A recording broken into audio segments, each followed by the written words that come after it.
Ulster 28-3 Munster. 5 key takeaways from a one-sided Interpro Derby. The top line: Ulster delivered a dominant statement with a comprehensive 28-3 victory over Munster at a snow-covered Affidea Stadium, producing a performance that more than rewarded supporters who braved the bitter conditions. The hosts pulled away decisively in the second half, with Tom Stewart, Flannery and Bryn Ward all crossing the whitewash.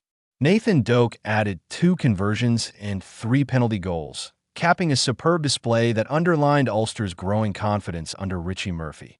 Munster, fielding a much-changed side and missing key figures including Jack Crowley, Beirne, Casey, Tom Farrell and Gavin Coombs, were outplayed across the park and struggled to gain any meaningful foothold. The result lifts Ulster into second place in the United Rugby Championship heading into the weekend, while Munster slipped to fourth. Having been overtaken by Cardiff following Thursday night's results, key battles. Ulster win them all. In truth, there were very few contests on the night that Ulster did not control, that Murphy's side were physically dominant with and without the ball, carrying with real intent and repeatedly winning the collision area. Defensively, Ulster were just as impressive, consistently driving Munster backwards and denying them quick, clean possession. Beyond the raw physicality, Ulster's composure stood out. Their game management and kicking accuracy, led superbly by Doak, were exemplary in difficult, wintry conditions. The young scrum half marked the announcement of his new 2-year contract extension with a mature, authoritative performance. While Ulster executed the fundamentals efficiently, Munster struggled to do the same. Handling errors, a lack of cohesion, and uncertain decision-making plagued the visitors, and as the second half wore on, the contest became increasingly one-sided. Munster woes deepened. Munster arrived at the weekend sitting second in the URC table, but now faced the prospect of slipping as low as 6th depending on results elsewhere. A sobering start to the new year for the men in red. They were second best in almost every department: physicality, accuracy, territory, and tactical control.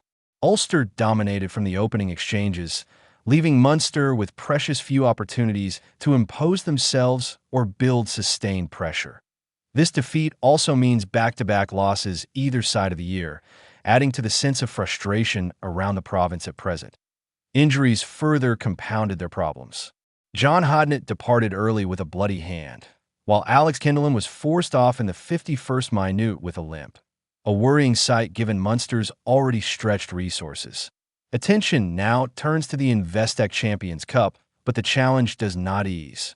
A daunting trip to face Toulon at the Stade Félix Mayol awaits next Sunday.